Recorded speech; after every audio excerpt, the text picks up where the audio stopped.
خداوند تمہیں برکت دے۔ آسمان اور زمین کا کل اختیار مجھے دیا گیا ہے، بس تم جا کر سب قوموں کو شاگرد بناؤ اور ان کو باپ اور بیٹے اور روح القدس کے نام سے بپتسمہ دو، اور ان کو یہ تعلیم دو کہ ان سب باتوں پر عمل کریں جن کا میں نے تم کو حکم دیا ہے، اور دیکھو میں دنیا کے آخر تک ہمیشہ تمہارے ساتھ ہوں۔ آمین۔ کتاب مقدس بائبل کی الہامی حیثیت کے بارے میں خود یہ کتاب کیا کہتی ہے، آئیے پتہ کرتے ہیں۔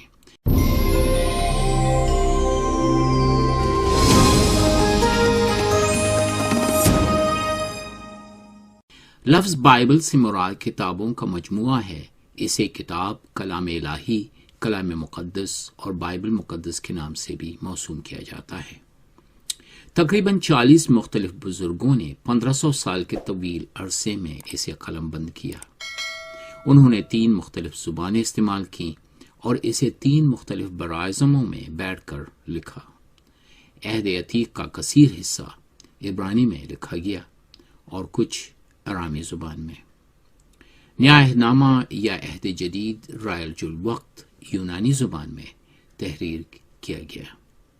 ان تمام مختلف حالات اور گردش دوران کے باوجود اس کلام کا ہر حصہ زندگی کے سب سے زیادہ نزاعی اور بحث طلب مسائل کے ضمن میں ایک ہی بات کرتا ہے، اور وہ ہے خداوند بزرگ برتر کی طرف انسان کی واپسی اور اس کی خوشنودی میں ہمیشہ کی زندگی۔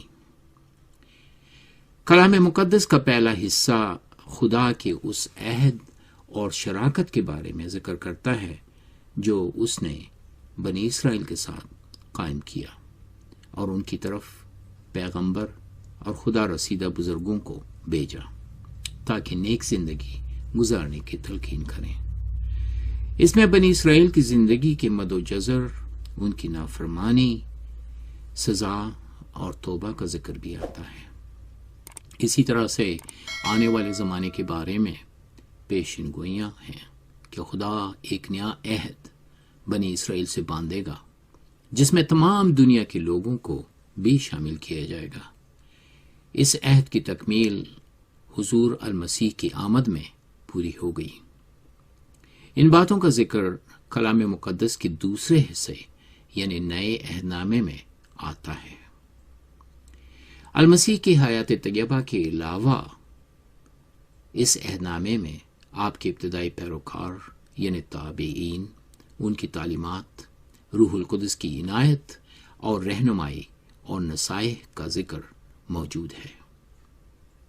آخری صفحات میں دنیا کے حالات، المسیح کے پیروکاروں پر شیطانی طاقتوں کے حملوں، بہت سی ایمانداروں کی شہادت، حضور المسیح کی آمد ثانی اور اس کے علاوہ قیامت اور جزا اور سزا کا منظر بھی سامنے آتا ہے۔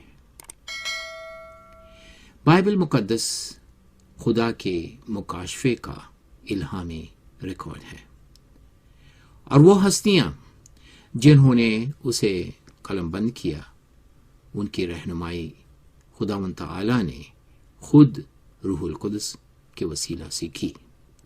حضور المسیح کے ایک حواری بنام پطرس نے یوں فرمایا، یہ تمہارے لیے جاننا اہم ہے کہ صحیفوں میں کبھی بھی کوئی بھی نبوت کسی بھی شخص کی اپنے ذاتی اختیار پر موقوف نہیں ہے، کیونکہ نبوت کی کوئی بات آدمی کی مرضی سے نہیں آئی، لیکن وہ لوگ روح القدس کی رہنمائی کے سبب سے خدا کا پیغام دیتے تھے۔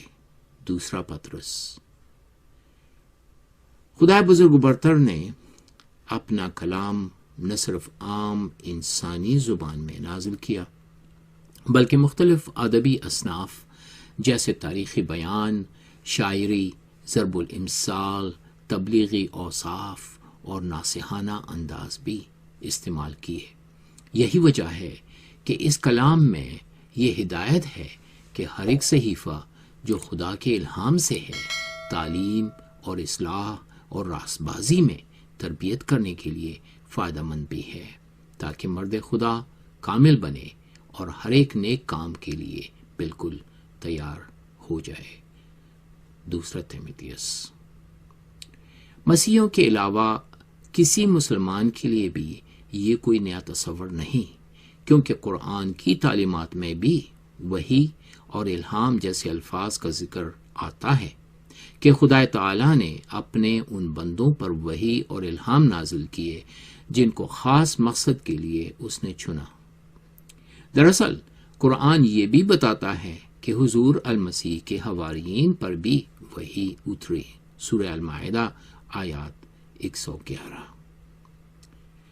جب ہم عہد عتیق پر نظر ڈالتے ہیں تو یہ جملہ خداوند فرماتا ہے تقریباً 3800 دفعہ اس میں آتا ہے۔ اس سے ظاہر ہے کہ ملہم بندے خدا کے احکام پیش کر رہے تھے۔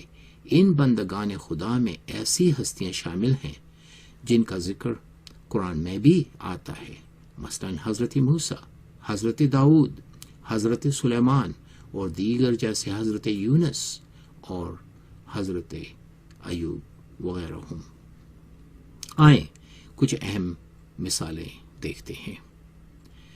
کلام مقدس میں توریت کے حصہ میں یہ مرقوم ہے کہ خدا تعالی نے حضرت موسیٰ کلیم اللہ سے مخاطب ہو کر فرمایا، اب تو جا اور میں تیری زبان کا ذمہ لیتا ہوں اور تجھے سکھاتا رہوں گا کہ تو کیا کچھ کہے۔ خروج 4 باب اور اس کی 12ویں آیت۔ اس سے ہم یہ سیکھتے ہیں کہ خدا نے حضرت موسیٰ کو الہام بخشا۔ کلام مقدس میں ہم یہ بھی پاتے ہیں کہ خدا حضرت داؤد کے وسیلہ سے بھی ہم کلام ہوا جب آپ نے فرمایا، خداوند کی روح نے میرے معرفت کلام کیا اور اس کا سخن یعنی کلام میری زبان پر تھا۔ 2 سیموئیل 23واں باب اور اس کی 2 آیات۔ کلام مقدس میں کثیر ذخیرہ مزامیر کا حضرت داؤد پر نازل ہوا ہے اور موجود ہے۔ پھر الہام کا ثبوت کلام مقدس میں ہمیں دیگر صحائف انبیاء میں بھی ملتا ہے۔ مثلا حضرت یرمیہ کے صحیفہ میں درج ہے کہ حق تعالی نے آپ سے فرمایا، میں نے اپنا کلام تیرے منہ میں ڈال دیا۔ خدا قدوس بزرگ و برتر نے نہ صرف کلام کیا بلکہ کئی ایک کی زندگی کے واقعات کو بھی ہمارے لیے اس کتاب میں درج کروایا تاکہ اس سے سبق حاصل کر سکیں۔ مثلا ایستر کی کتاب، روت اور حضرت ایوب کا حال، یہ سب مختلف انداز سے خداوند کی عظمت اور اس طریق کو پیش کرتے ہیں کہ کیسے خدا کی محبت زمان و مکان کے حدود کو پار کر کے ہر فرد بشر کے لیے فکر مند ہے۔ کلام مقدس کے بارے میں حضور المسیح کلمت اللہ نے بھی کافی کچھ کہا ہے۔ آپ عموماً عہد عتیق کی آیات اپنے سامعین کے سامنے دہراتے اور بتاتے کہ کس طرح سے اس میں ان کی آمد کی پیشن گوئیاں ہیں۔ آپ نے فرمایا، ضرور ہے کہ جتنی باتیں موسیٰ کی توریت اور نبیوں کے صحیفوں اور زبور میں میری بابت لکھی ہیں پوری ہوں۔ لوکا باب 24 آیت 44۔ اس بیان سے ظاہر ہوتا ہے کہ سیدنا مسیح ایمان رکھتے تھے کہ عہد عتیق یعنی پرانا عہد نامہ خدا کا کلام ہے، کیونکہ یہ عہد نامہ انہی 3 حصوں یعنی توریت، زبور اور صحائف انبیاء پر مشتمل ہے۔ آپ نے انجیل مقدس یعنی نئے عہد نامے کی اس کے لکھے جانے سے پیشتر ہی توثیق کر دی۔ اپنی تصلیب، مرنے، دوبارہ جی اٹھنے اور آسمان پر جانے سے پہلے آپ نے اپنے حواریین کو بتا دیا کہ جلد ہی ان پر روح القدس نازل ہوگا، وہ انہیں ساری باتیں یاد دلائے گا جو انہوں نے آپ سے سنی۔ آپ نے ان سے وعدہ کیا کہ روح القدس انہیں تمام سچائی کی راہ دکھائے گا۔ یہ باتیں یوحنا 14 باب میں بھی ہیں، یوحنا 16 باب اور پہلا یوحنا 2 باب اس کی 20ویں اور 27ویں آیت میں بھی ہے۔ یہی وجہ ہے کہ جب المسیح کی تابعین نے تبلیغ شروع کی تو گواہی دی کہ ہم ان باتوں کو ان الفاظ میں نہیں بیان کرتے جو انسانی حکمت نے ہم کو سکھائے ہوں، بلکہ ان الفاظ میں جو روح یعنی روح القدس نے سکھائے ہیں۔ پہلا کرنتھیوں 2 باب اور اس کی 13ویں آیات۔ آپ کو یہ پوچھے کہ طریقہ الہام کیا تھا؟ عزیز ناظرین، خدائے ذوالجلال نے اپنے مخصوص بندوں پر اپنے پاک کلام کو منکشف کرنے کے لیے بہت سارے طریقے استعمال کیے۔ بعض کے ساتھ وہ براہ راست ہم کلام ہوا اور دوسروں کے پاس اپنے فرشتوں کو بھیجا۔ کئی ایک کو اس نے خواب اور رویا میں اپنا کلام عطا کیا۔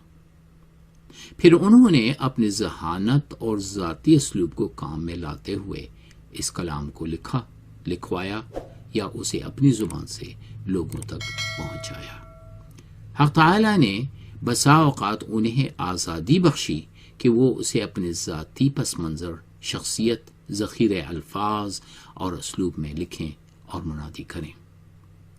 کلام مقدس میں آتا ہے، تیرا کلام میرے قدموں کے لیے چراغ اور میری راہ کے لیے روشنی ہے۔ زبور 119 آیات 105۔ اب رہا مقصد الہام کا، تو خدائے بزرگ برتر کے الہام کا مقصد ایک ہی رہا ہے کہ اس کے بندے اس کی اطاعت قبول کر کے اس کے احکام پر عمل کریں۔ ہمیں کلام مقدس میں اس قسم کی کئی ایک مثالیں ملتی ہیں۔ مثلا حضرت ابراہیم کے سوانح حیات کہ کس طرح خدا کے سامنے دستبردار ہوئے اور فرما برداری کے تقاضا کو پورا کرتے ہوئے ایک اجنبی ملک کی طرف روانہ ہوئے اور ساری زندگی وہاں گزار دی۔ ان کے ایمان، فرما برداری اور راست بازی کی وجہ سے ان کو خلیل اللہ کا لقب خداوند تعالی نے دیا۔ پھر حضرت موسیٰ کی مثال لے لیجیے۔ ہم دیکھتے ہیں کہ دنیاوی طور پر فرعون کے محل میں عیش کی زندگی گزار سکتے تھے، لیکن خداوند کے حضور سرخم کر دیا اور اس کے الہامی احکام کی پیروی کرتے ہوئے اسرائیل کو مصر کی غلامی سے آزاد کرنے کی سربراہی قبول کی۔ پھر حضور المسیح کی حیات کی مثال ہمارے سامنے ہے کہ کس طرح ابن آدم کی حیثیت سے انسانوں کی نجات کے لیے اپنی جان دینے کے لیے آئے تاکہ الہامی اور ازلی مقصد پوری کر دیں۔ جہاں تک دستبرداری اور خدا کے حضور سرخم کرنے کی بات ہے، مسیحیوں اور مسلمانوں کا اس پر بالکل اتفاق ہے، اور دونوں یہ ایمان بھی رکھتے ہیں جیسے کہ کلام مقدس میں یہ ذکر آیا ہے کہ گزرے ہوئے زمانہ میں خدا نے ہمارے آباء و اجداد سے کئی موقعوں پر مختلف طریقوں سے نبیوں کی معرفت کلام کیا۔ عبرانیوں اس کا 1 باب اور اس کی 1 آیت۔ البتہ مسیحی ایمان یہ بھی ہے کہ آخر کار خدا تعالی نے تمام دنیا کے لیے اپنے پیغام اور مقصد کو حضور المسیح کے وسیلہ سے پورا کر دیا۔ تاہم یہی وہ اہم پہلو ہے کہ عموماً مسلمان اس حقیقت کا انکار کرتے ہیں اور دعویٰ کرتے ہیں کہ مسیح صرف اسرائیل کے لیے آئے تھے۔ ان کے 600 سال بعد پیغمبر اسلام آئے جو تمام دنیا کے لیے آئے، یہ ان کا دعویٰ ہے۔ عزیز ناظرین، اہل اسلام کے اس انکار کے باوجود کلام مقدس کے وسیلہ سے سچ تو یہ ہے کہ جب ہم اس کلام مقدس کے حقائق پر نظر ڈالتے ہیں تو ہمیں اس کے پیغام میں یکسانیت نظر آتی ہے۔ شروع سے آخر تک ایک ہی داستان ہے، اور وہ ہے بنی نوع انسان کے لیے خدا کے منصوبہ نجات کی داستان۔ پوری بائبل میں ایک ہی پیغام ہے، کیونکہ ایک ہی خدا ہے اور ایک ہی نسل انسان۔ خدا میں کوئی تبدیلی نہیں آتی، اور نہ ان مسائل میں جن کا بنی آدم سامنے کرتے ہیں۔ انسان کو درپیش سب سے بڑا مسئلہ یہ ہے کہ وہ خدا کو کیسے جانے۔ خدا نے صاف الفاظ میں بتا دیا ہے کہ چونکہ انسان خود سے پاک زندگی بسر نہیں کر سکتا، اس بنا پر وہ اس پاک ہستی کو جان نہیں سکتا۔ کلام مقدس میں یوں لکھا ہے کہ سب نے گناہ کیا اور خدا کے جلال سے محروم ہیں۔ رومیو 3 باب اور اس کی 23ویں آیت۔ قرآن میں بھی یہ ذکر آتا ہے کہ اگر خدا لوگوں کو ان کے ظلم کے سبب پکڑنے لگے تو ایک بھی جاندار کو زمین پر نہ چھوڑے۔ سورہ نحل آیت 16۔ کلام مقدس اس عالمگیر مسئلہ کو بیان کرتے ہوئے بتاتا ہے کہ خدائے بزرگ و برتر نے اس مسئلے کا حل خود پیش کیا ہے، اور وہ یہ ہے کہ چونکہ خدا تعالیٰ چاہتا ہے کہ سارے انسان نجات پائیں اور سچائی کی پہچان کو پہنچے، اس نے مسیح کو اس دنیا میں بھیجا، بلکہ مقرر کر دیا ہے کہ نہ صرف اب بلکہ روز محشر میں بھی وہ ہمارے شافی بنے۔ اس معاملہ پر عزیز سامعین گہرے طریقے سے اگلی دفعہ غور کریں گے۔ خداوند تعالیٰ کا اطمینان اور اس کی ہدایت آپ کے شامل حال ہو۔ آمین۔